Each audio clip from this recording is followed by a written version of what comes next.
Welcome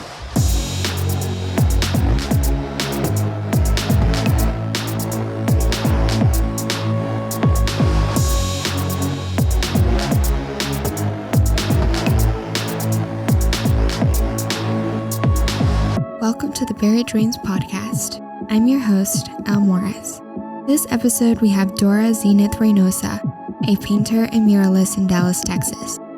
Raised in Mexico, moving to the United States in her mid-adolescence, her art is largely inspired by her culture with its abstract designs, bold expressions of color, and precise, clean lines that create striking and thought-provoking compositions.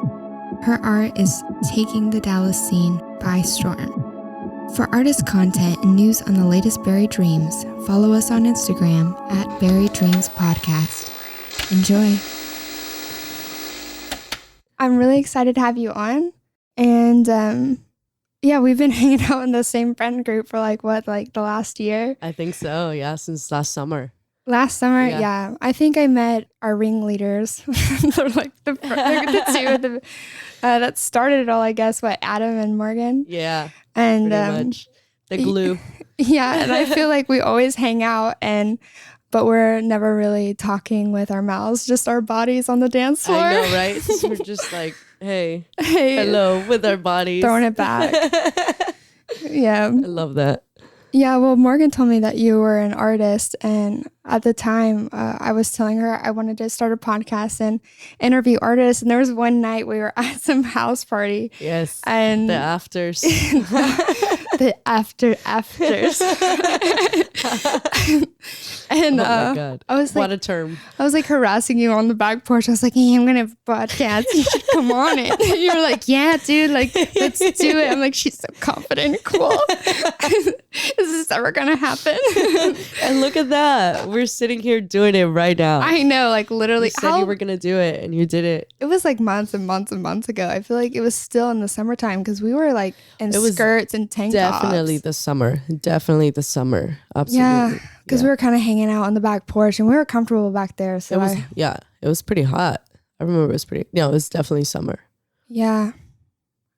Yeah, for sure. Adam and Morgan were still living in that one apartment. That's where it all started, man. How did that whole friend group start? I mean, I don't even know. I was introduced to the friend group while it was already formed. So, how long ago was that? That was 2 years ago. 2 years ago? 2 years ago. Yeah. Yeah. Well, I guess Morgan was telling me she's known everyone for 3 years. Yeah. Maybe. Yeah. But she's been here for 7. I'm not sure what she said. I've been here for 8 now. 8 years. I'm on... No, 9, I think. I don't even know. 10 years. I've been here for 10 years. Yeah, girl. Whoa. I think you were living in the same year. Stuck in 2020. Yeah. Oh my God. As we all are. Because I keep saying yes, you were saying earlier, in the past. But, I'm going on 1 year, 3 months. Welcome. Thank you. Love that. I was super hesitant moving here. Really? I was like, what the hell is going to be going on in Dallas, Texas? What isn't going on in Dallas, Texas? But I mean, it's actually been really fun. But my favorite part is the people that I meet. Yeah. I feel like I meet a lot of really good, genuine, or I make a lot of good, genuine friendships. Yeah. I'm very grateful for our group of friends. I always say that I won the lottery with the friend lottery. For sure. I mean, I already had created friend groups outside of the ones that are in this bigger friend group of. So I kind of feel like an outsider looking in there, but I get along with everyone. Everyone's super welcoming and it's amazing. And I love being a part of that group. But it's I do feel like that's kind of a one in a lifetime. That you don't find that everywhere. Right? Many people just banded together. I know. I love us. I do too. We're so freaking wild. Love it. Love it. You guys have taken up many of my weekends. Yep. And so you've been living in Dallas for 10 years now. 10 years. Wow. Crazy. Yeah. Where did you come from? From Ciudad Acuña, Coahuila. I'm not gonna say that. No, it sounds cool. I'm gonna try it. Acuña, Coahuila. Coahuila. Coahuila. There you go. Coahuila. Yes, it's a well, back then it was a smaller city. It's actually one of the fastest growing cities in Mexico. It's on the border town of Del Rio, borders with Del Rio, Texas. Right at the end of like the Big Bend. It's a big city now, but when I moved in 2006, it wasn't that. I don't think it was that big of a city, but it does have like an international bridge into Texas. So now a lot of traffic goes through there. So it's on the border. Yeah, it's on the border. Mm-hmm. I've never even heard of it. No. No. Yeah. Is it more on the southern part of Texas or closer to El Paso? It's definitely on the southern, like the Rio part. Grande Valley area. Yeah, you know, like where it curves and kind of goes up a little bit. It goes, there's El Paso, and then it goes boom, and then it curves up, and then it goes down. Mm-hmm. Where the curve happens. Oh. Like the city where I'm from is like Del Rio? Curve. Huh? By Del Rio? In Del Rio. It borders Del Rio, Texas. Okay, so I know Del Rio. Do you do? I make a lot of maps for my job. Oh, well, there you go. Yeah. I've seen Del Rio on the map. Yeah, on that border That's exactly area. where it is. I have a lot of family in Del Rio. Very nice. Yeah. Mm-hmm. And you grew up there until how old?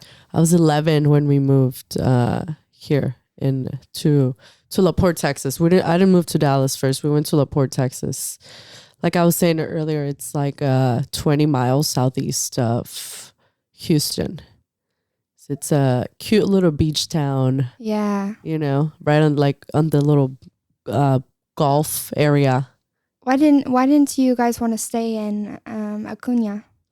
Well, it was just crazy over there, man. Was it crazy over there? Yeah. I have no idea. I know nothing about this. Man. At that time, the cartels were just kind of taking over the territories. Like those border towns were really being hit.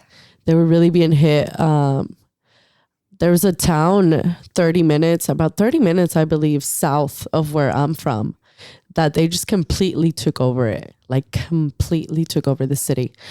There's actually a show on Netflix about it. That's how bad it was. It was like, what's the Netflix show called? I forgot the name of it. I have to look it up for you. Yeah. But did you feel scared while you were? Oh, for sure. Did you know what was happening? I mean, you were so young. Yeah, no, definitely. I think everybody knew what was happening. There's no way that you can't know. Like the type of violence that those people, the cartels were bringing into the cities was just ruthless. It was just like, it was bad. And a lot of the young men never really had a choice. Like you either joined them or they would just kill you. It was like, that was just it. Like there was no choice. As a woman in the north area, a lot of women were being kidnapped. I know in like Ciudad Juarez, Chihuahua, a lot of women have disappeared. Like in 2006, it's when it was really, really, really bad. Like women were just being taken, like a lot of moms. Like it was a big movement because nobody could do anything. Like the government was bought. Like it was just very corrupt. It was a crazy time in Mexico. I feel like it's a little bit better now. It definitely calmed down, like in the border area. There's still obviously a big issue with drug trafficking and all that stuff, but I don't think it's as in the open as it was back then. Yeah, and that's the reason we kind of decided to move over here. Now, how did that whole move happen with your? Is your father in the picture? Your mother? No, my dad lived. He still lives in Mexico. My parents were separated. They separated when I was like 4, I believe, something like that. And so it was just my mom. My mom had already been in the U.S. for a year before we moved. So whenever she had enough money to bring us over here, she decided to do that. We were living with my aunt Dora over there, and she was kidnapped, and it was just part of the whole violence that was happening over there. And you know, it was just scary. I had the same name as her, literally. Her name was Dora Reynosa. My name is Dora Reynosa. It's kind of nuts. It is nuts.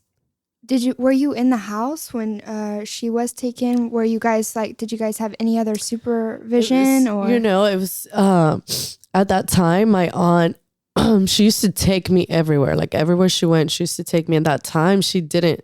She was with her friend, and I don't know what they were doing. They went out to eat or something. I don't remember the whole story, to be honest. I was really little. I was like 10, and it was really traumatic. So I feel like a lot of it is kind of like blurred, just gone, you know? Yeah. But I do remember that it was scary, and we didn't really know what to do at the beginning until like days just kept passing by, and it was just like any little thing. I remember like my aunt, her sister, any little thing that like we would hear. I remember one time there was like a voicemail left, and like my aunt could have sworn it sounded like my aunt, but it didn't really say anything. So it was just like, when you want things to like be true, you kind of like trick your mind, you know, for any like hope. But yeah, no, we never saw her again after she was kidnapped. Chills. But no, we weren't with her. We were home. She was out and about with her friends, and both her and her friend were kidnapped. And her friend were kidnapped. Her friend was found, but she was, you know, found dead, deceased. Yeah. Oh my gosh. Yeah. R.I.P. That makes me want to cry. Yeah, it was nutty. That makes me want to cry so bad. And you know, so many people went through that at that time. Like so many people, so many families where that was happening to them. You know, I'm not the only person, and there's so many families that, you know, they really had to flee from that violence, you know, and they had no other choice but to come up here and you know, do better, be better. And it's you know, you get you get an opportunity, you have the chance to become better, and I don't take that for granted. I'm grateful for it. And yeah, we'll get more into who you are and who I perceive you to be later on, but I can totally imagine that full on. I can see that could be like where all your confidence comes from because of this crazy life. Adversity. Yeah. You said it the best. And so after that happened, your mother was like, okay, probably we need to get them to United States. Yeah, exactly. That's exactly what happened. We were brought up here. We were brought in illegally when I was 11. We didn't really know it was happening, to be honest. They didn't tell us. And I think that was just for our own safety, you know. So you wouldn't feel afraid. We're kids, like we don't know anything. We're probably going to tell all our friends, and then like somebody's going to find out and something happens, you know, those type of things. I remember it was like the middle of the night, and next thing I knew, I was in Del Rio. I remember I was asleep in the car, and they took you by car? Yeah, pretty much. We just went through the border. And my mom, she had a hard time whenever she came through, because she had to walk, you know. She had to walk like 3 days. I remember asking her how it was, you know. And she told me her first shower, like when she got here, was really painful because she had like just thorns and cuts, like, you know, like on her body just from like being out in like wild, the wild, you know. Like she told me like they were like crossing highways and like just things like that. And I think it's nuts. Like what? But thankfully for us, it was, you know, we didn't have to go through any of that. Maybe because as children you can you don't need it like proper identification and things like that. Usually kids don't have that stuff. But I don't know. So yeah, we came to the US. I remember I was so excited to go to Walmart. Oh really? Yeah. I've heard that. I hear that from internationals. They're like, it's like a tourism thing. They're like, I'm in Walmart. Check it out. Like I had cousins in Del Rio, and they were always like going to Walmart, And I was like, man, I want to go to Walmart. I want to go to Walmart too. And like the first time I went, I was like, oh, it's just a store. We have these in Mexico. We have the exact same thing, and just it's a different name. Shout out Soriana. That's the name of the supermarket over there. And Gutierrez. That's the other one that I know of. They're just those big supermarkets. Yeah, and everything. Those are big supermarkets. They got them everywhere with their own names. Yeah, you know. I know. So I was just like, oh, okay. And yeah, that was it. That was the whole Walmart experience. And so your mom came and got you in Del Rio and just drove you back to... No, actually my aunt drove us to Houston, and that's where we saw my mom. Okay. It was crazy. I hadn't seen my mom in like a year. Yeah. How did you feel about that? I cried. I would cry too. I mean, as a young child, not having your mother, I mean, those are prime years of like loving your and like parent, your mom or your dad. Mm-hmm. Yeah. Another thing is like I was really attached to my mom. Like I remember I would never leave her side ever. I was attached, like an unhealthy attachment, right? And I remember one time my aunt Dora took us on a trip. I forgot where we went, but she took my sister and I on a trip. And when I came back, my mom was gone. She had moved to the US. So she didn't say goodbye. She didn't get to say goodbye because they knew like I wasn't gonna like be okay with it. You know, girl, I was. Oh my God, just thinking about it right now, I'm gonna cry. Oh, that's horrible. It was hard. It's like which way is worse, saying goodbye or not saying goodbye? I think not saying goodbye was the worst. The hardest for sure. Yeah, even though it would be hard for you to have to say goodbye. Yeah, because like you just you have this. Just no, for sure. So seeing her again, it was a lot. Are you and her pretty close? I wouldn't say we're really, really close, but we definitely like have a very like, if anything happens, like she's able to call me at any time. You know what I'm saying?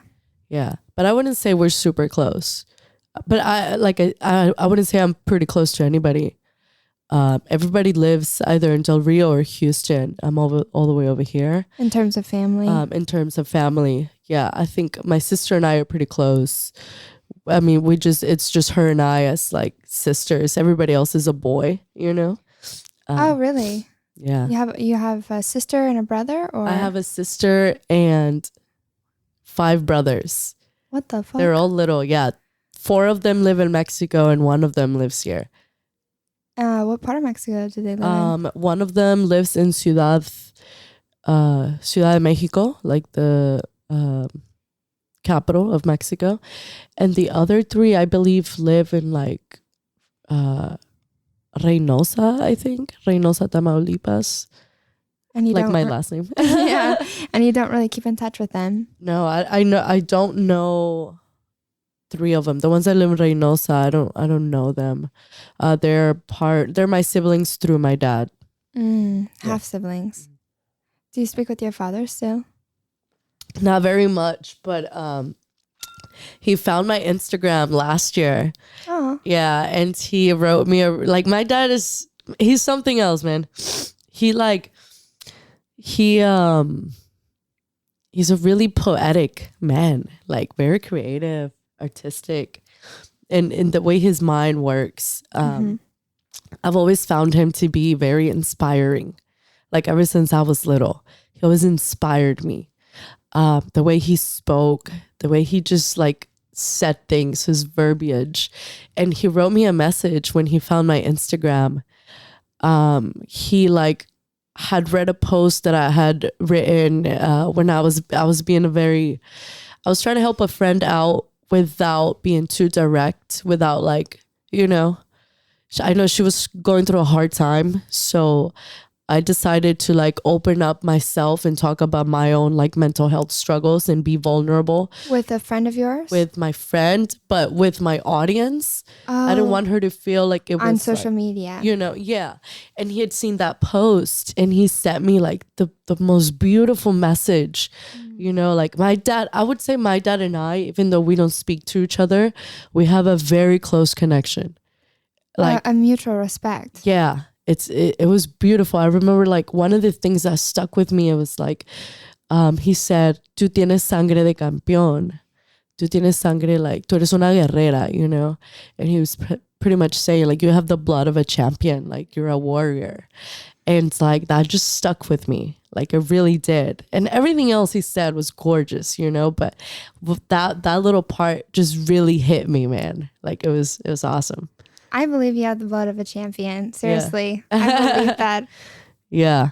I feel like you have, the way you hold yourself and how confident you are is extraordinary, because not a lot of people are able to, you know, get up in front of a crowd and instantly take the room. It seems like, or I don't know, I even see you doing commercials. It's like commercial acting for your art and for your shows and things like that. The way you're talking to the camera, it's like you're a full-on host and you've been trained to do this. Yeah. It honestly, like, give me some tips. Like how I got you, girl. I want to learn how to do that. Yeah. I want to learn how to be able to, you know, be comfortable.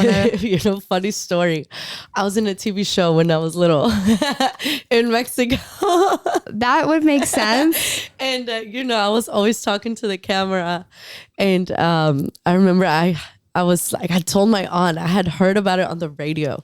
There was this new kids show that was going to happen. And they were like hosting auditions. And I remember telling my aunt, I was like, Tia, I have to go. Like, I want to do it. I was like, I have to go. Please take me. So she took me and my cousin and I came up with this whole like sketch that we were going to do. And I was going to be like the celebrity and she was going to be interviewing me. And that's literally what we did. I remember I was like singing this song that was like really popular at that time. It was called Tu by Noelia. I think that's her name. And I was just like, you know. Did you guys get the role? Yeah, we did a lot. And yeah, we made it to the show.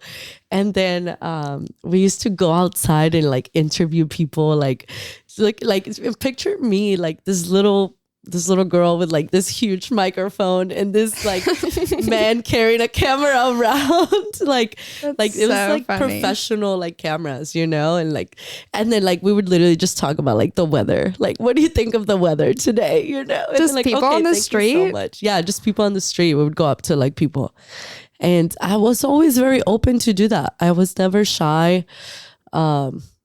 When I was a little girl, I used to be like this, where I always told my parents that I wanted to be a famous actress when I grew up. Yeah. And I would like hear about the Disney Channel or whatever. Yeah. And they would be saying like, if you think you could be the next Disney Channel star, come to this audition. I'd be like, oh, please, Mom, Dad. They're like, who's going to pay for that?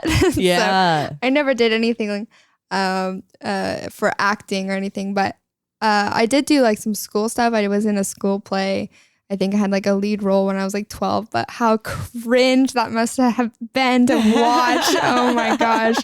Just like the middle school version of you, how awkward it is. Dude, I do not want to remember middle school.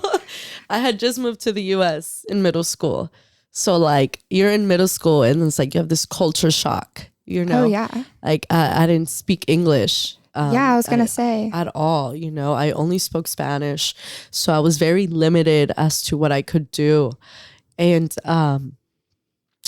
even then, I remember in 6th grade, I entered a poetry competition. And I just did my poem in Spanish. Like I just performed my poem in Spanish. And I just wanted to be active. Like I couldn't, nothing could stop me. Yeah. Even though I didn't speak English, I was still like in the competition. And I was always like competing, always. Even when I was little, I would compete in like art competitions, like drawing competitions. And I always wanted to win. Yeah. So you've always been kind of competitive? Yeah. but I wouldn't. Yeah, I guess I have. I've been doing track and field since I was like 8. Oh, really? Yeah. Like, I don't know. I just wanted to do things. Like, I couldn't sit still, literally. Yeah, I was the same way. I always had so many hobbies and things that I wanted to do.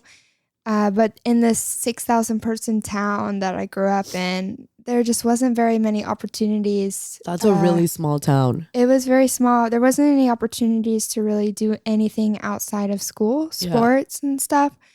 So I played like basketball and things like that, but I was horrible at it. Apparently, I used to prance down the basketball court and do spins and things like that. I'm terrible with anything with like coordination, like playing soccer. Same. I have anything with like a team or hand-eye coordination. I'm not good at. So I ended up doing dance. Yeah. And I took some dance classes till we love dance till like the recession time, and then it kind of fizzled off in like 2008 or something.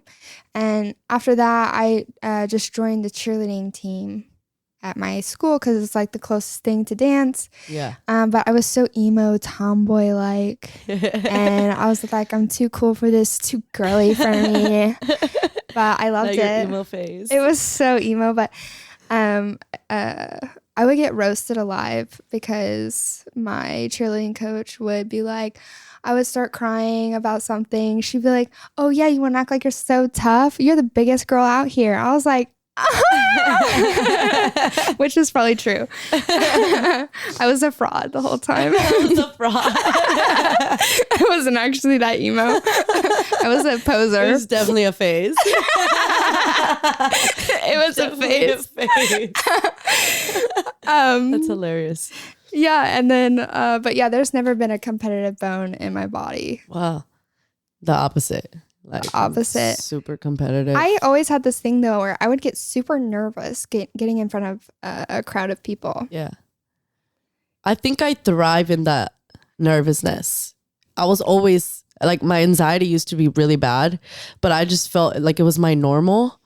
So like, I don't know. It was normal for me, Yeah, I think now that I've gotten older, when I get in these high pressure situations where I have to give presentations and there's people with authority over me that I'm presenting to, I can get this rush of anxiety, nervousness, adrenaline. But it turns into this, like, I almost love it. Yeah. Because it's an adrenaline rush. And I kind of just, I don't know, I got more comfortable with that feeling to where now I enjoy that rush, and it can be addictive. Yeah. It can be super addictive. Yeah, it can. I'm still on the beginning phases of the addiction, but I would like to just get to that point in my life where I can just get up in front of anyone and do anything. And I recently I wanted to start doing improv just to get better at my dictation and quick thinking and being witty, and I feel cleverness and you have to do it in front of people and things like that. I think it can get those nerves out of the way. So you've never done anything like classes or anything like that? Mm-mm. Yeah, that's interesting. No, not really.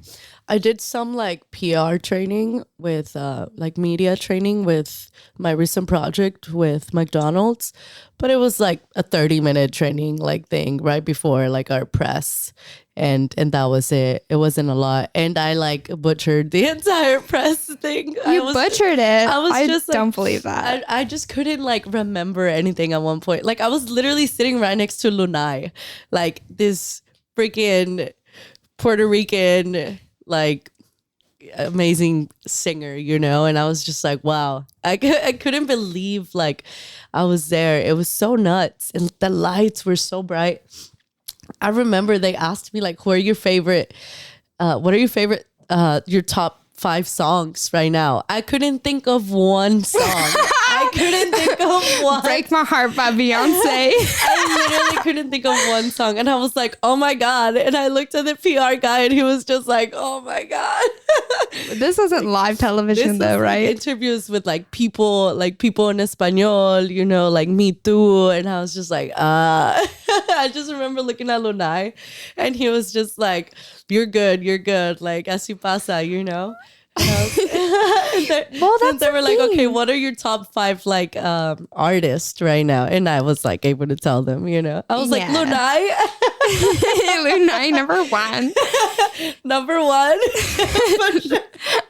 I was in the top 0.00001% of listeners last year on Spotify. For real, though. For real. So yeah, I wouldn't say I've had any training in that. I just know, I don't know, I think I've just been doing all my life that I'm very open to speaking in public.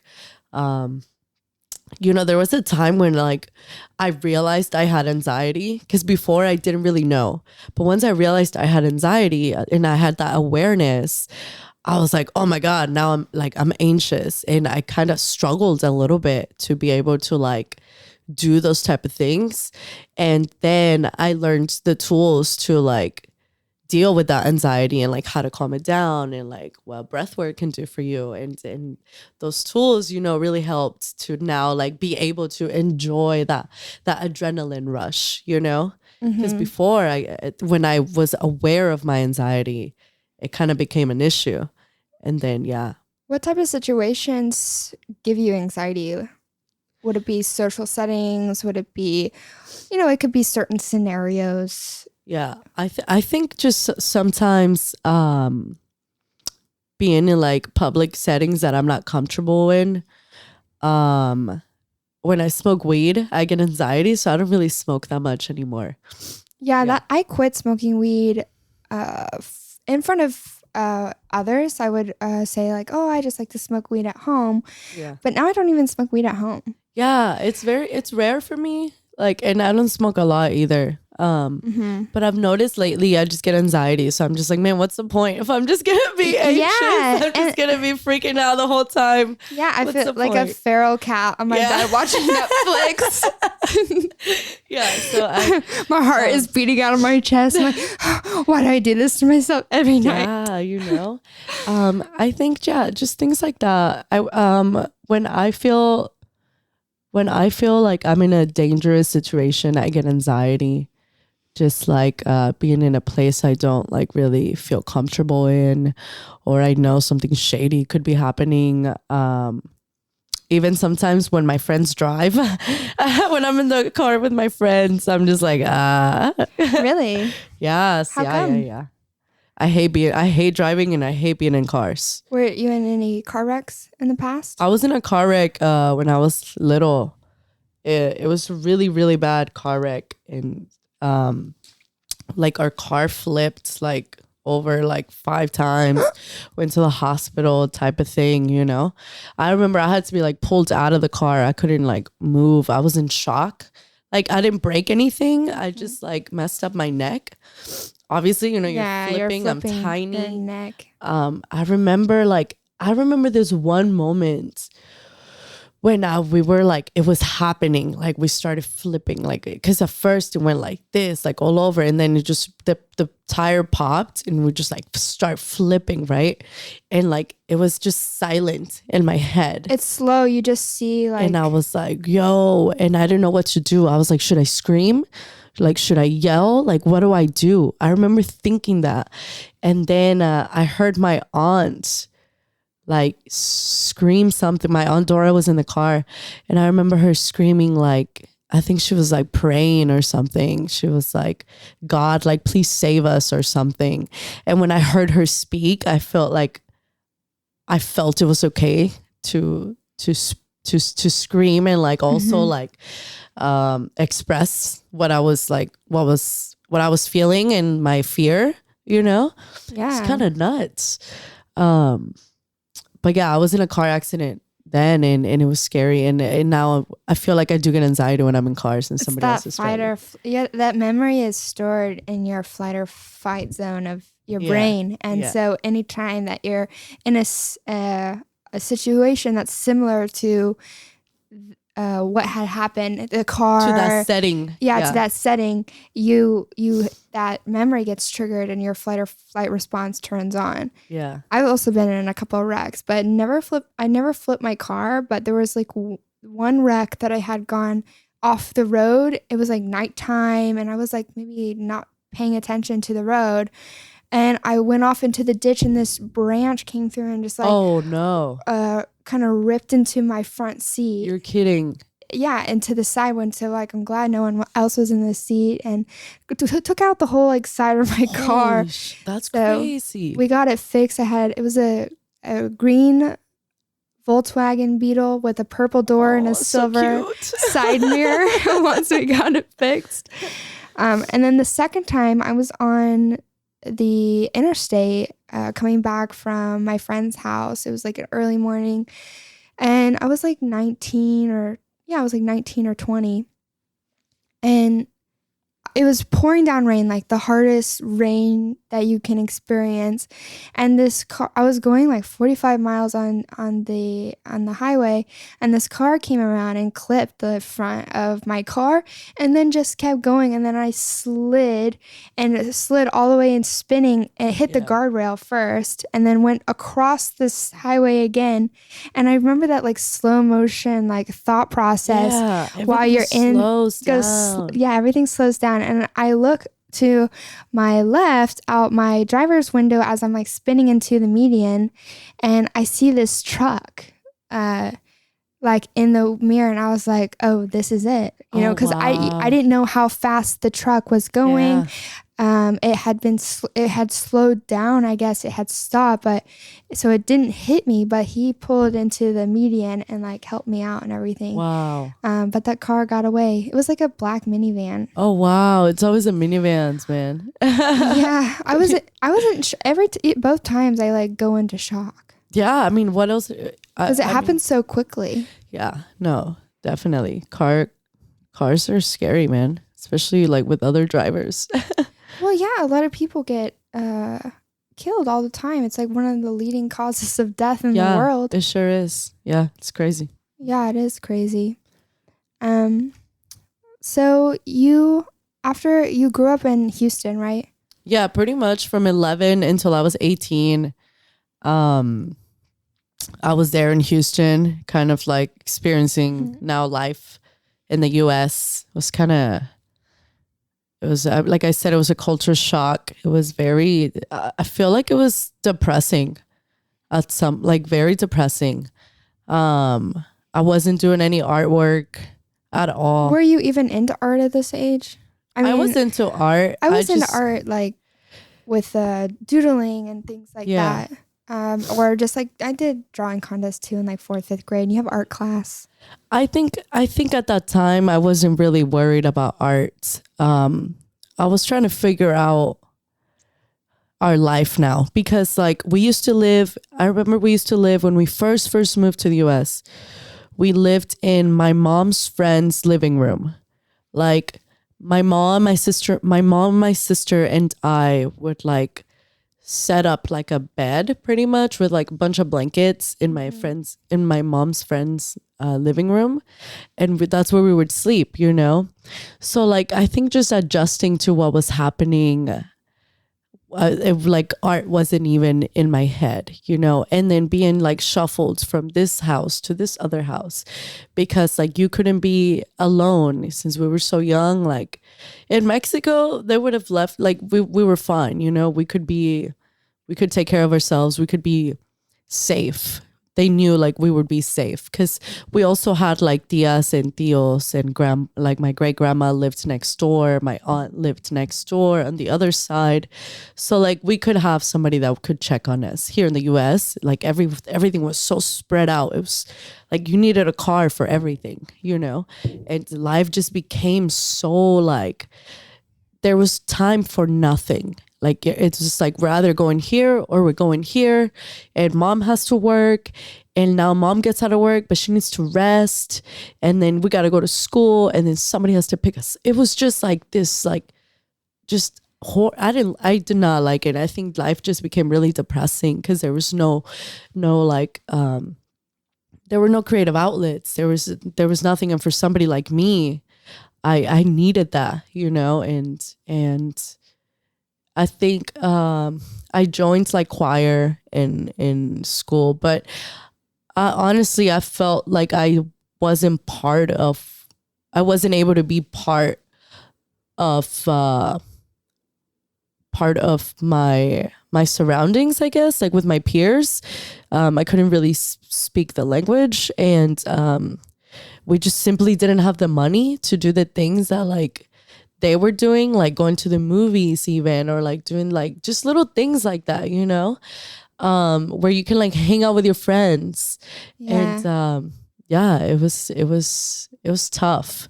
And then when I was like 15 or 14 and I went to high school, I got into an art class, and I think that's when like I started to like kind of like become myself again, you know. I joined the track team like when I was little, you know. I joined the track team. I was like able to get my body moving again. I joined the my art class, and I became a little bit like of a troublemaker because, you know, you couldn't tell me anything.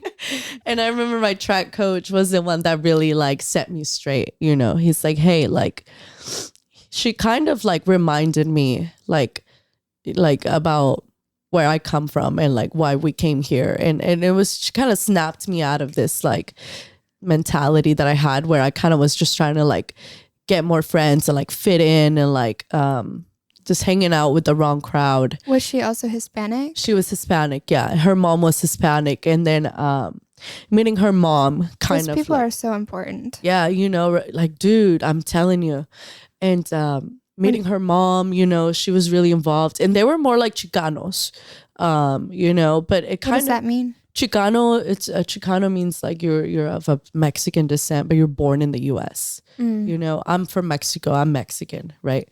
So there were more Chicanos, and I saw the lifestyle they had, and you know, she was a coach, and it reminded me that it is achievable and that I could have what I wanted.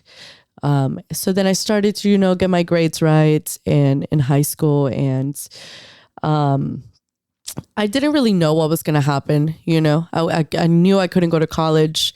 There was no way for me to go to college. And then in 2012, DACA came around, and it was like, whoa, everything changed. Like everything changed. I remember like school applications, and now I gotta write all these essays, and now like I have to apply for like all these scholarships. And I remember like I was offered a scholarship to run at this college, but I couldn't take it because when I was a freshman, I failed one of my English classes.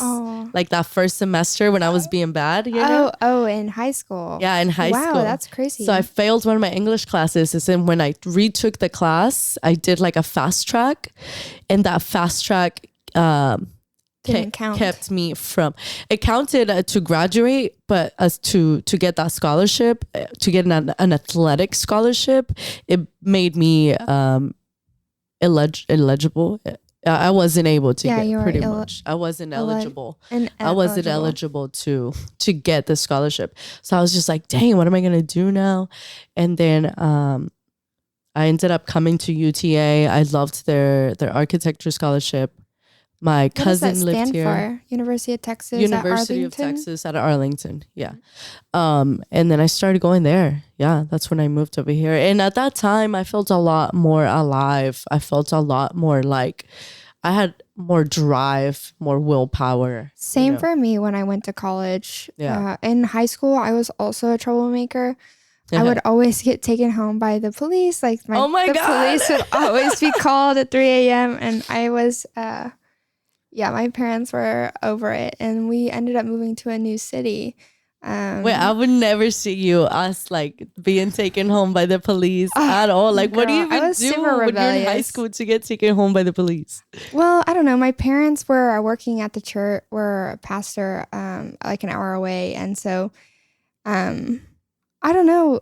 It was just a small town. There wasn't a lot of things to do. I think I was crying out for attention, and I was super curious, and I think I was not stimulated enough. Yeah. I needed... That's so important as a kid. It's so important. I was so, hobby driven. There were so many things I wanted to try. I wanted to dance. I wanted to take acting classes. I wanted to paint and draw and do a lot of creative things. And there was nothing to do there.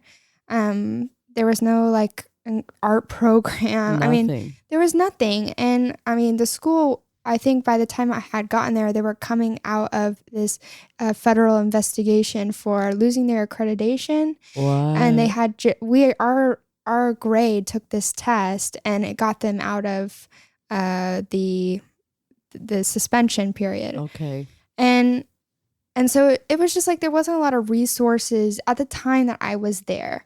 And I don't know what it was. I mean, there's so many different factors that went into me being so rebellious, and I was just curious. I was like wanting to know what it felt like to get drunk. I love the taste of beer, and Gotcha. I wanted to try drugs, and I wanted to socialize. And who didn't drink in high school? I know everybody did, but for some reason I always got caught. Yeah. But I would like sneak. I was bad. I would sneak out a lot, and I got caught 5 times. Imagine how many times that I like snuck out of the house.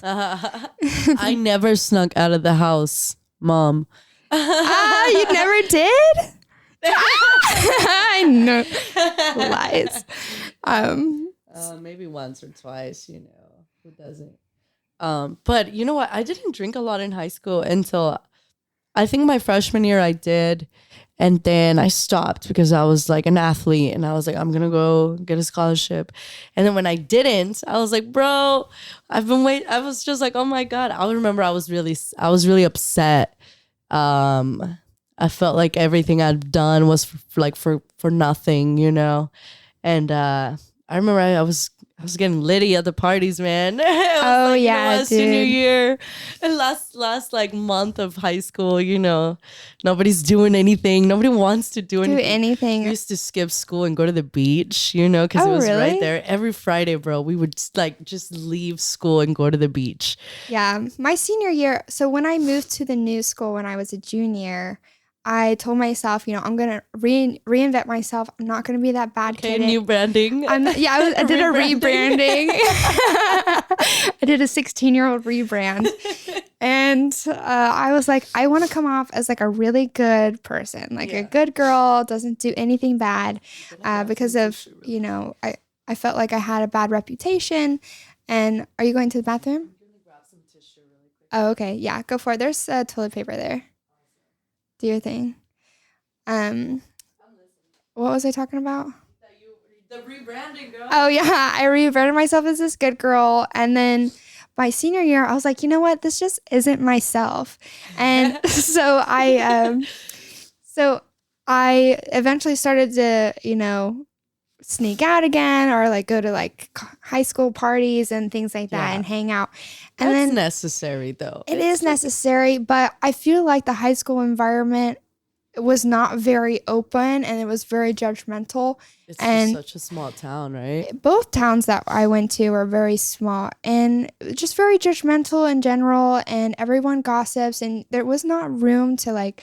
I remember I was wearing these creepers when I was 16. Yeah. Like the thick sole shoes that are all popular now. I was wearing that in high-waisted pants, which were like totally a no-go. Yeah. And people would be like, "Oh, what are you wearing?" Yeah. And so annoying, mean girls. Exactly. Yeah. So this brings me back to when you were saying when you got to college, you felt so free. Like when I got to college and I had these extracurricular activities that I could get involved in on the campus, and going to class was my decision, and my grades were, and how well I did and my success, it was my decision. Nobody's forcing me to be here. I got to live on my own.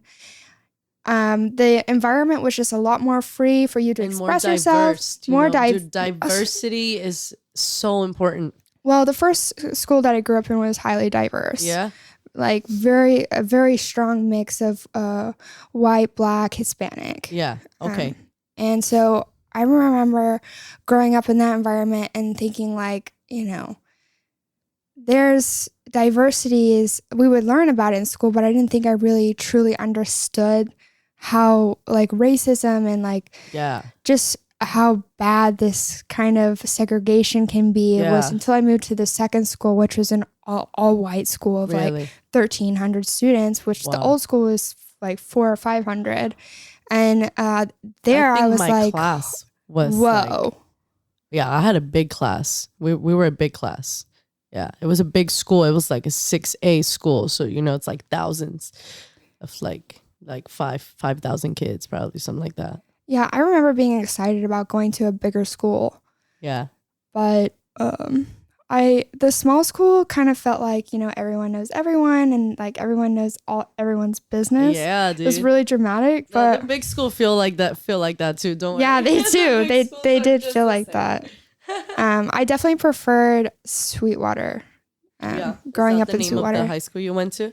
Yeah, I appreciated it. I appreciate it now as an adult because of just, the diversity aspect. And there was like such a culture there. Mm-hmm. Everyone was so original and there was just so many different flavors going on. And we all just we saw a difference, but we didn't see it as like a negative thing. Yeah.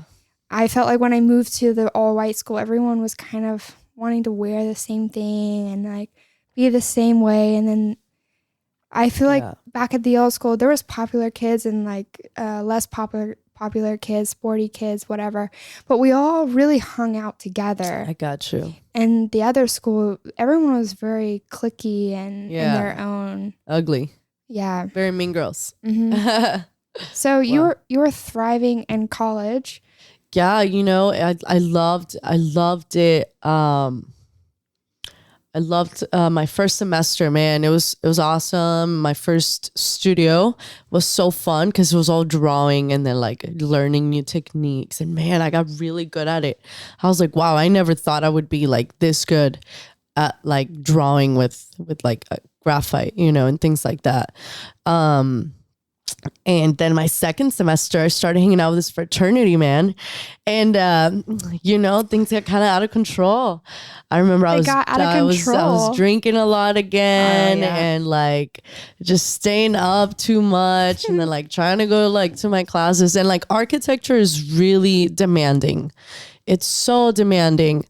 So then like, that happened. And that's when I started to kind of like recognize these like self-destructive patterns where I'm like, okay, this is the second time this has happened, like something is like, it feels like a pattern. So it feels like repetitive. And you're thinking those things, when you're like watching yourself like self-destruct and you're like, why is this happening? Right. And then I think throughout just like my life now, that was when I was like 19, now I'm 27. And now I'm like highly aware of self-destructive patterns. But it's kind of nuts when you really start to realize those things about yourself. And that's when you really start to like grow and become a person and like really learned like, what do I need to work on? And like, you really kind of even come up with the idea of like self-work, you're like 19 and you're like, oh my God, why am I doing this again? Yeah. And then you're like, of course, like the whole like therapy thing comes up and then, you're like, what the fuck is wrong with me? Why do I hate myself? I feel uncomfortable with my own skin. Yeah. And it's just like, so those like such moments that like back then just seemed like the end of the world. Of course they did. You're like, everyone hates me. Everyone sees right through me. Like I'm exposed. It's like everybody thinks like I'm this like great, like I'm doing so good in school, but like I feel like shit. I'm just like, I don't know, man. And I remember my professor telling me like, yo, what's going on with you? Like, what's up? Because, I was like straight A's first semester, like second semester, I'm like down in the C's. And he's like, I know you can draw better. I know you can do better. He's like, what's going on? And I'm like, man, I don't know. I was like, I don't know. But thank you. I feel really grateful for like those professors that really like cared about me. I think they saw something in me. And like when they saw me kind of like fade away from that, they were like, okay, like something must be going on. They brought some self-awareness to the situation. They really did. And I'm so thankful for that because it brought me back, it brought me back to get back on track. Like I remember I wanted to, it felt just like in middle school or in high school where I wanted to do these things that my peers were doing, you know, they were going on trips and like just like fun like things. And I'm like, I'm here for a reason. Like I have a whole different life. I didn't grow up, like I didn't come to the US to like party and waste my college years when I could be learning and like doing something where I can help my family, you know, and like help myself. I had a mission, and sometimes I would stray away because I wanted these things that my peers had, you know, like being able to do all these things. But guess what? Like they have like their parents paying for like college or like financial aid. I didn't have any of that. I had to pay for every semester out of pocket. You know, I had to like pay all these things. And so I'm like struggling with like all these inner conflicts. Like I want to do these things, but I know what my mission is, you know?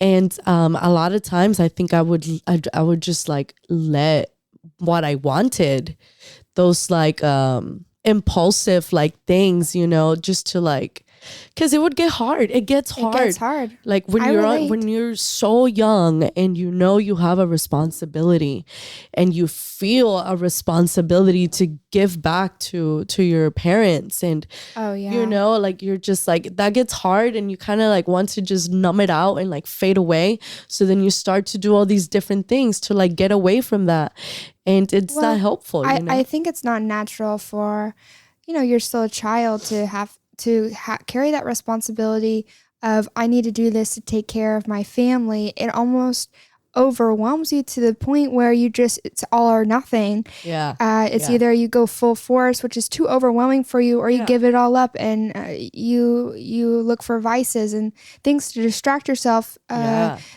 not face the reality.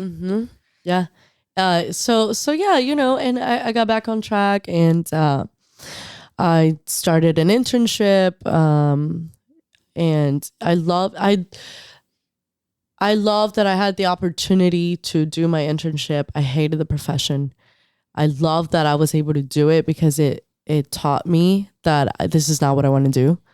You know, I did a 1 year, and I pretty much hated almost every day. I would fall asleep. I couldn't like just stay awake. It was so boring to just draft on CAD all day. I was like, yo, this is horrible. It's like there's torture. A lot of math too, right? Well, yeah, but the math, it kind of like solves itself. Like those computers, those like that software will literally do it for you. You didn't have to take math. I took math in college, but like in the profession, completely different. Like you don't do any of that, you know, like the computer takes care of all of that for you. So it's like, it was boring to me. It was so boring. It wasn't, I don't know. I was just drafting, and that's just any intern, you know. But then I was like, I have to do this for the next like 3 to 5 years until like you get into like the cool design stuff. And like a lot of people don't even get to design ever, you know, as an architect. And I was just like, really? yo, I was itching. I was like, I don't want to do this, bro. I was just like, but what am I going to do? What's my mom going to think? Like, what if I drop out of college? Like that whole thing of like the responsibility came up again. I'm the first person to go to college, like in my family. My mom like she dropped out of high school as a sophomore, you know, 'cause she had my sister when she was 16, you know, she had me at 18, you know, so like It was just like all these things where I was like, I was the first to do this, the first to do that, and then like dropping out of college, it was just like, it was a very hard decision, but I'm grateful that I decided to change my path and like choose a different path for myself, because I would have been doing it just for other people. I wouldn't have been doing it for myself. It's not what I wanted. And you became after you said you dropped out of college. And you went after what you wanted to do, which was painting. Yes. And how did that go? I'm interested to know that transition between becoming an artist? Was it intimidating to be like, you know what, I'm just going to be an artist. I believe in myself. Did you deal with any self-limiting beliefs? Art was never something that I was like, I'm going to be a professional like painter. You know, I didn't even paint really at the time. Like I didn't paint with like intention or like with mission or with like purpose or like, you know, any of that like I do now. And back then it was really just to express myself and to just like kind of like, I remember seeing people paint and I was like, that looks like fun. I want to do it too, you know? So then I would start painting. And, you know, those paintings I probably started in like 2016. And then like throughout the years, I would like look at them. And like, I think I sold some of them in like 2018, 2019, like 3 years later, when I was really, really painting, you know. But I went through a really dark period in 2017. I got divorced. And I think after that, I was just really kind of like numbing. And again, like this pattern of partying and self-destructive habits. I didn't really know how to limit myself. Like, you know, like now like you're able to like, okay, we work and then, you know, you work and then we party on the weekends, you know. Yeah. Back then it was like an everyday thing. Like, girl, every single day, me and my friend, we would party. We would rest on Mondays. And then Tuesdays, like we had a spot to go to. Wednesdays, we had a spot. Thursday, Friday, Saturday, I went Sunday. through like a 5-month period where I did that. Or not 5 months. It was like a few month period where I had 2 rest days, which was Sunday and Wednesday. Yeah. And the other days, there was one night, because I was living in Costa Rica, and I had classes or whatever. But I mean, every night I was partying, and I was so worried that I would come back to the United States and be an alcoholic. Yeah. Because literally, I was drinking, like getting drunk so much every single night. Yeah. Yeah, there was no limit. There, you don't know your limit. But I think with age, you kind of test yourself, and then you get to there, and you're like, I don't like to feel like shit. That to know. Yeah, I don't like to feel like shit. I don't like to come into my brunch shift feeling like trash. Yeah, dude, I remember I would go to work drunk and just keep drinking. What else can I do? Just gotta keep drinking. And that went on for a while, and you know that would really mess with your mental health. Like alcohol is a depressant. It's at the end of the day, like it's gonna mess with your mental health a lot, and it did. It brought me to one of the darkest periods like ever of my life. And after going through that, I started painting a lot more. I was just like, bro, let me do something that's like gonna stimulate my brain and like kind of keep me away from partying and like doing all these things, you know. And I was working. I remember I didn't work for like 2 weeks because I was just like, I just could not work. I was so out of it. And I had like a gallery, like a gallery wall at my house, in my apartment. And it was just all my artwork and like prints. I had gone to like New York, went to the Guggenheim Museum and like just fell in love and like got all these prints and like I just had them hanging. Some of like my favorite artists like that I studied in college. It was so cool. And my friends were like, yo, like this is really sick. Like, what are you doing? Like, you need to sell these or something, you know? And for me, I was always really uncomfortable talking about my artwork as something to sell. You know, I was just like, I don't like to put the two together, you know? Why is that? Huh? Why is that? I think just because I didn't want to monetize my art, because to me, it was so precious. Like it was so special to me that you didn't want to put a price tag on putting a value on it felt like it would almost like not. I feel like once there was a price tag on it, people would see it differently.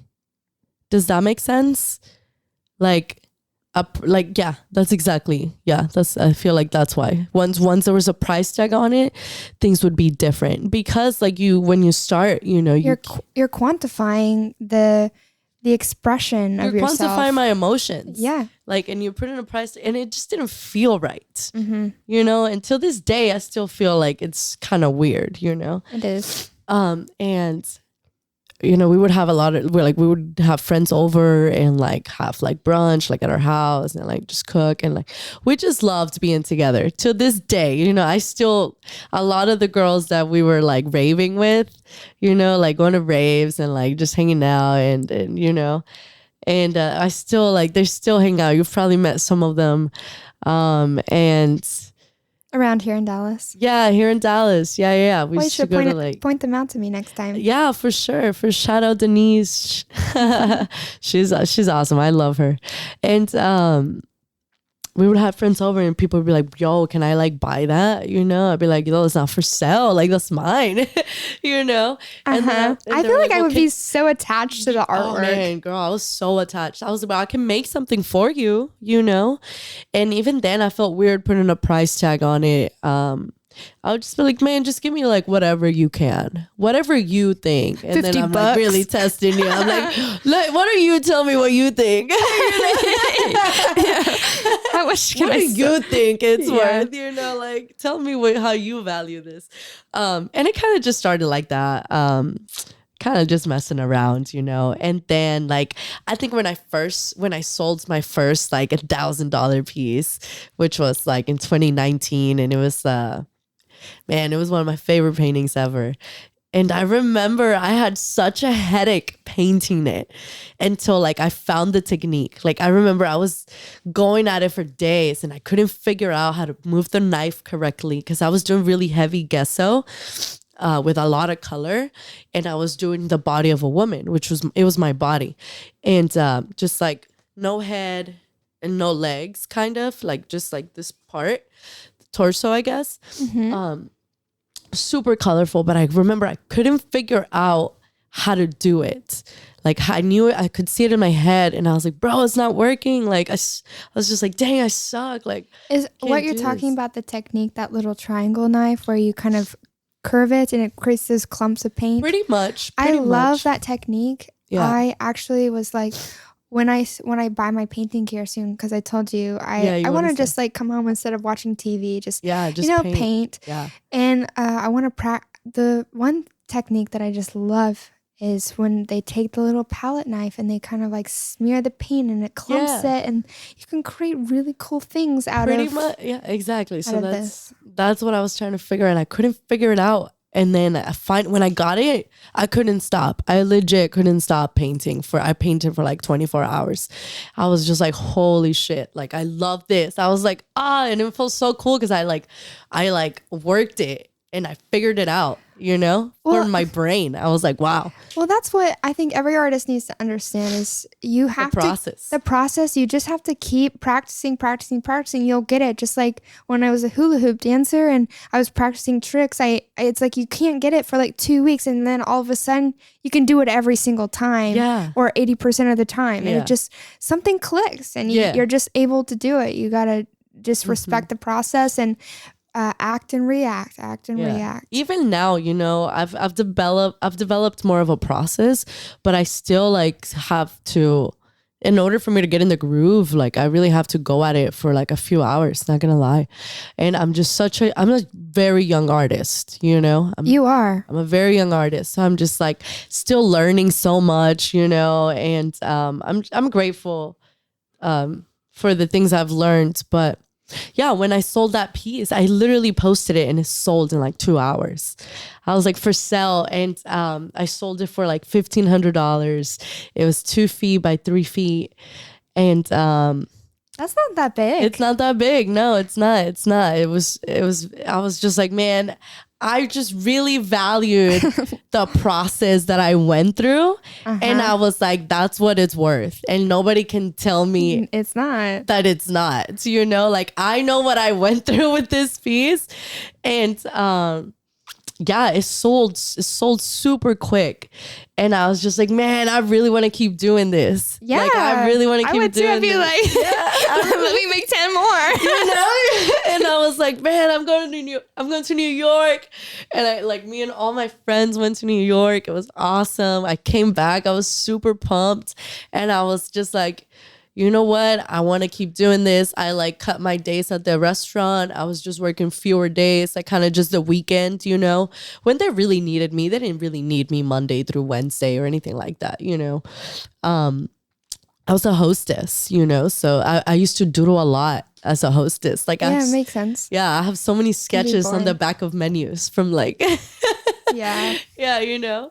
And you know, a lot of those sketches have inspired a lot of my paintings, like till this day. Like I reference back those doodles. It's really cute. That is really cute. Yeah. And yeah, that's how I started. It was just like that one painting that I sold.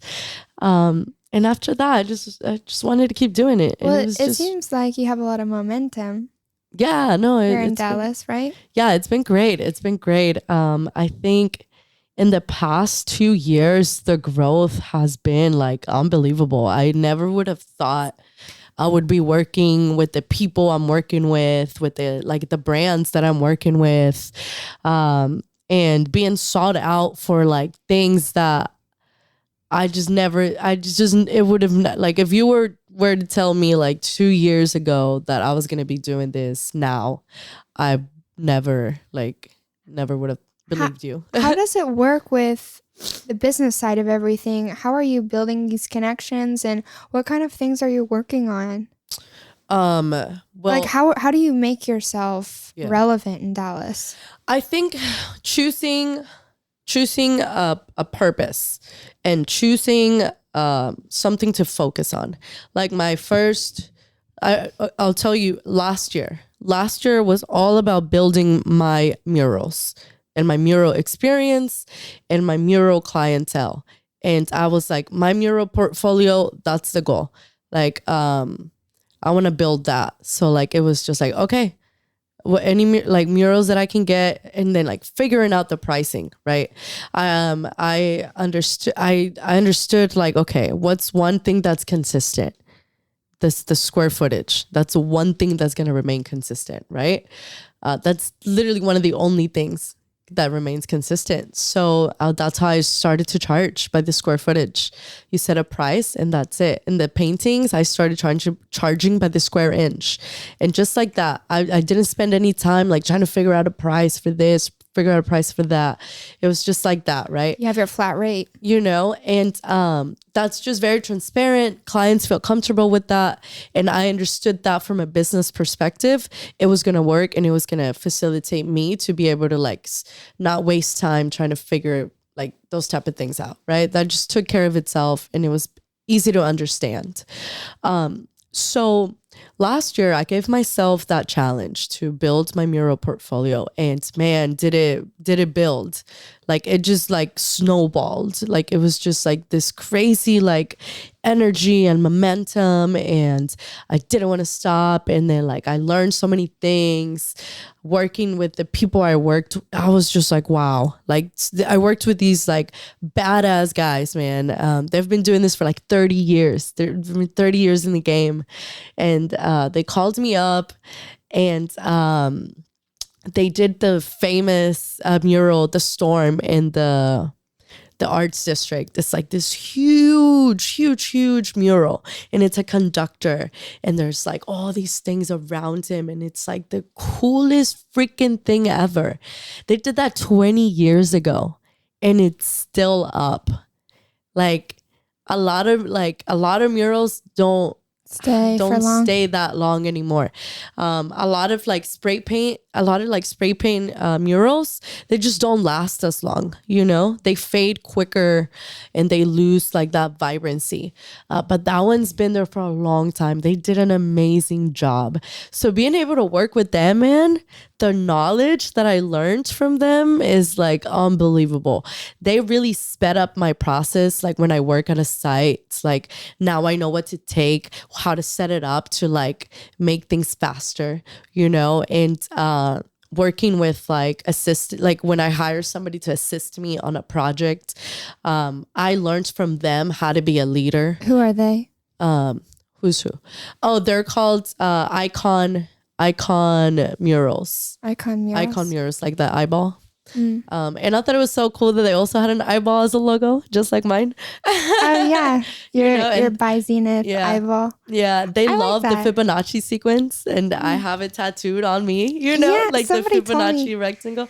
There were just so many like synchronicities, and like we all just really got along. And I'm so grateful that I was able to work with those guys. Like it was seriously amazing. How long ago was that? That was in the summer, dude. We did that one mural, the huge mural. It's like 6 floors on the highway by 75. It's 75. What is 75 and like fits you. But were you not the sub, what did you call it, a substation? No, it's an apartment complex. I think it's like the side of it, and you can see it from like the highway. Like literally, it's so cool. I have seen a mural from the highway. Is it that one? It's like a bunch of triangles. Yeah, like a bunch of like different colored triangles. Yeah, we did that. Did you do stuff inside? No, just we did stuff like at the bottom where the entrance is. But yeah, we did that. It was a crew of 6. It took us 2 months, and it was amazing. Like it was hot some days. Going up the scaffolding, I hit my head a few times. If I didn't have a hard hat, I'm pretty sure I would have had like a few concussions. But that must have been cool to be up there on the scaffolding. Girl, it's kind of scary. To be able to like go to work for 2 months every day and just paint straight lines. Are you kidding me? That was amazing.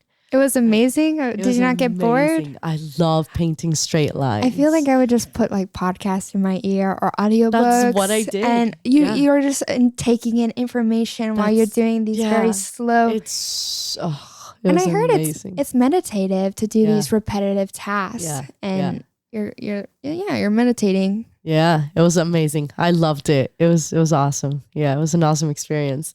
And then at that same time, though, I was doing the McDonald's project. So it kind of became a lot. And I was just like, yo, like, I was like, can I do this? Like, I don't know. But I knew, okay, so both opportunities came at the same time. And it was like either choose one or the other or do both and like just figure it out. And I was like, there's no way I'm going to say no to these guys. And there's no way I'm going to say no to McDonald's. So I guess we're just going to figure it out. And I was like, man, this is what the big boys do. And I'm a big girl. So I'm going to do it. I was like, look, man, if this is what we want to do, we're just going to have to do it. And I challenged myself with that. And there were days when I was just like, yo, like, wow, I'm exhausted. I remember like, I didn't even want to go. I was so tired. Like it was tiring. Yeah. I've been through periods of times like that as well, where you have so many things going on, you just have to make it work. Yeah. But somehow you do, and you come out the other end. Yeah, man. I'm so grateful that you're grateful that you pushed through. Like I cried when I saw my McDonald's up. I cried. So I was just like, wow, man. Like it was so beautiful. I still go to it all the time. I was there like 2 days ago. Yeah. I love it. How do you market your price, market your brand, market your craftsmanship? I mean, are you doing that on a website? I have my website, but honestly, I think most of the marketing goes through like the social media channels like Instagram and Facebook. And honestly, now a lot of my marketing, now that my purpose has changed for 2023, my purpose is now to work with a lot more like organizations, do more events that involve community driven organizations, you know? And for me now, that's the goal. Like, okay, last year it was murals, check. Now it's like community driven organizations that I want to work with. I want to work with like educational institutions. And that's the goal this year. So just talking to people and being open to possibilities, being open to have a conversation with somebody that you don't know, that, you know what, if it's just about like realizing that you're able to have a conversation with somebody, even if nothing comes out of it. You have the opportunity to be there and exchange information with someone. That's what the focus is for me, like being able to have that exchange, that creative exchange with somebody that's in the same field with you. That's what I'm grateful for. And that's what I want to keep doing that, Yeah, you bring this up. I ask every guest this: what is your buried dream? And the short term and long term is something that you want to realize for yourself. Can you give me a visualization of what that would look like for you, being with the community and making relationships? Any sort of specific examples that you have been working on or you're working on in the short term? And then let's talk about the long term as well. Yeah, I think, the long term is very similar to the short term, because at the end of the day, for my long term, I want to continue to create those exchanges, those creative exchanges with my community, and being able to provide creative outlets for kids is my main goal. And I see myself creating even I see myself creating kits or programs for schools where kids can be helped and can have those creative outlets. And for me, they look like coming into a school and providing them with even designing kits that can become easily accessible to the schools, and working with the city, working with communities to be able to distribute those out, working with I want to get more grants to be able to make that happen, and just creating more like I said, just more creative moments for people to enjoy. Exactly. as a community as a whole, and that opens up the short-term goals, which are, reaching out to people, filling out applications, like grant applications, fellowship applications, and not getting lost in that. I think is very important. You still have to make time for yourself, and you still have to, take time for yourself and understand that this is part of your goal, but you yourself are also important. And just having that balance, I think, is what's gonna keep me afloat. But I'm very excited to be able to have this community behind me. I feel it. I really do. I feel a community behind me, holding me up. And this community having these expectations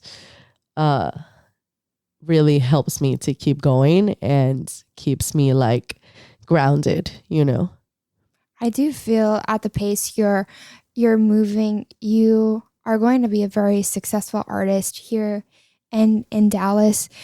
And I also agree with your points about, if you want money, fill out the grants and the applications, and there's money out there. You just gotta search for it. Yeah.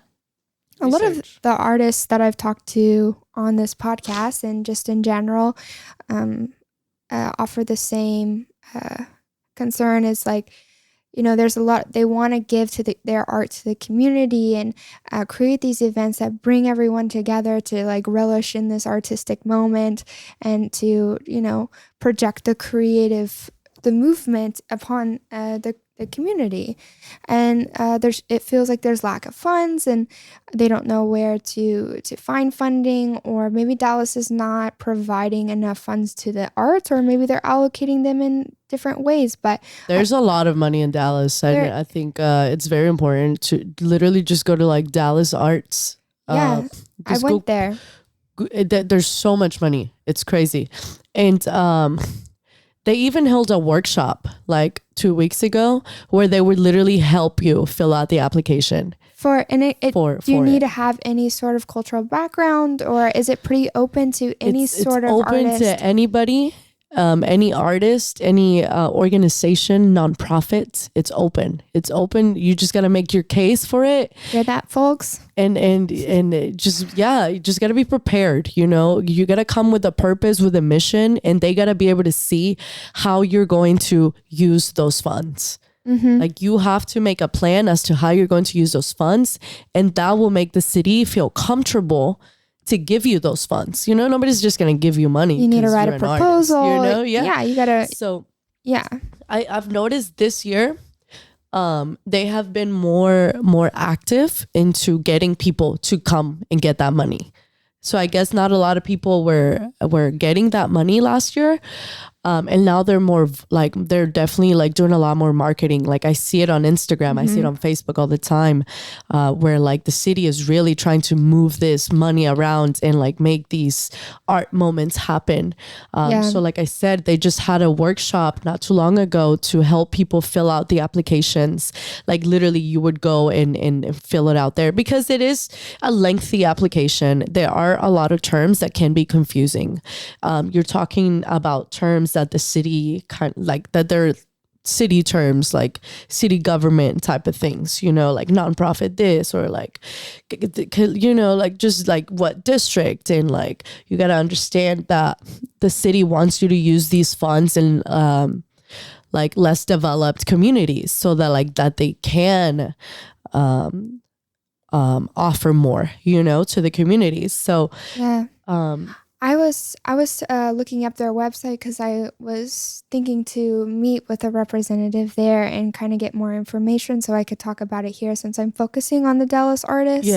And sharing their stories here in Dallas.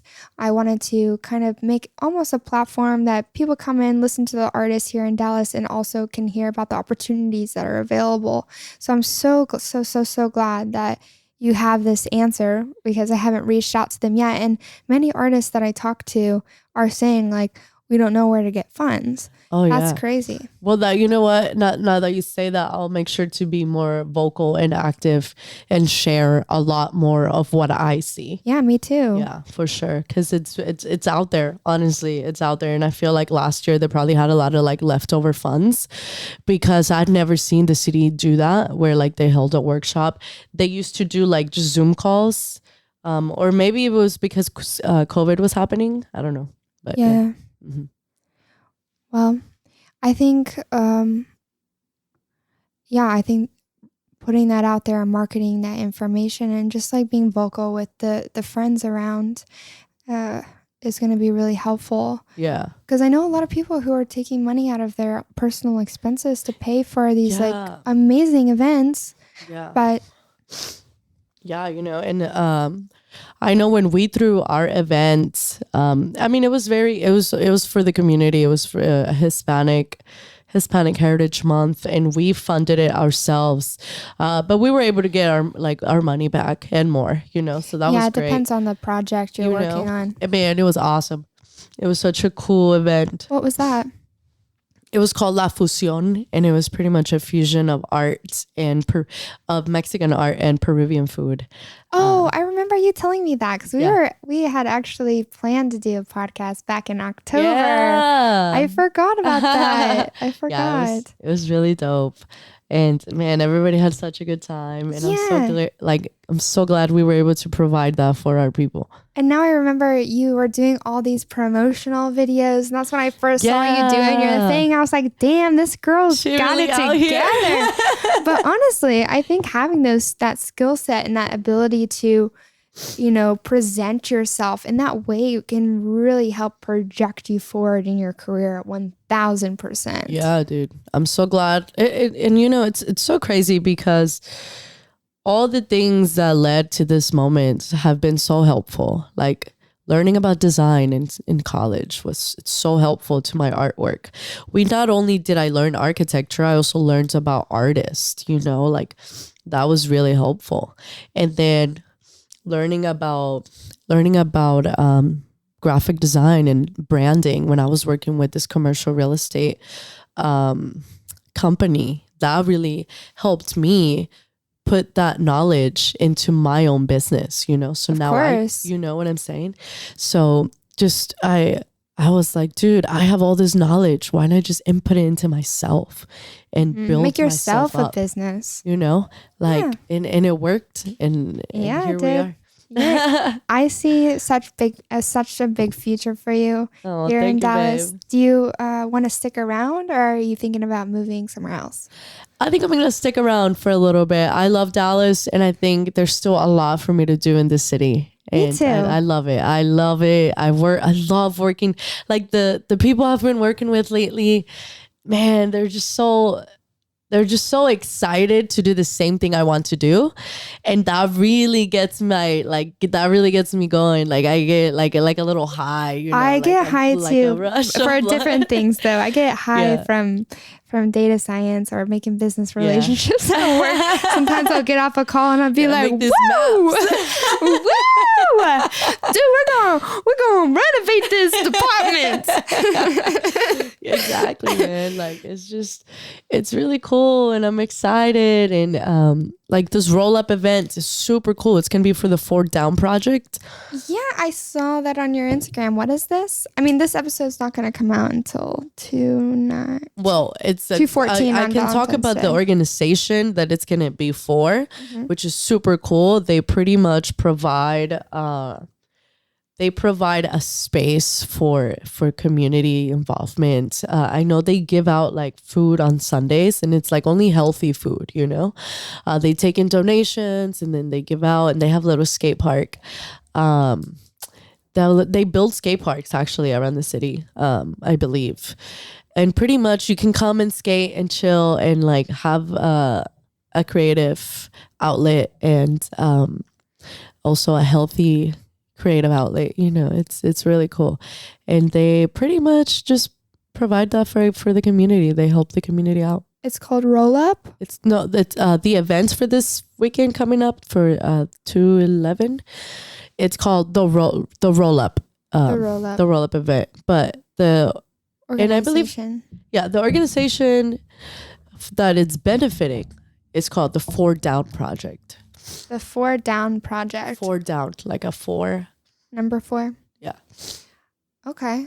I'll Yeah, check yeah. that out. I'm excited. I could use some healthy food I'm on excited Sundays. to work with them. And like today they asked me like, hey, like are you able to hop on a call later today? We want to talk about like doing a project with you. That's so After cool. this, you know, it involves children, and you know, you talked in your interview about like wanting to work with children. We think like you would be perfect for it, and I was like, say less. Your favorite saying.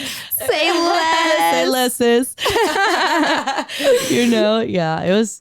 I'm excited. So I'm excited to work with these organizations that are like out here helping out.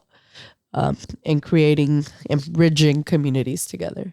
Yeah, I love that for you. Yeah. Well, thank you so much for being on my podcast. It was really nice to have a conversation with you, like one-on-one. Yes. We've known each other for less than a year, and we still haven't, been able to connect like this. So yeah. And I had a really good time. Yeah, that's my whole purpose. I want to get to know artists around, but I'm glad we're in the same friend group, and I think this will transpire to a better friendship. It was nice to get to know you, seriously. Yes, sis. Same.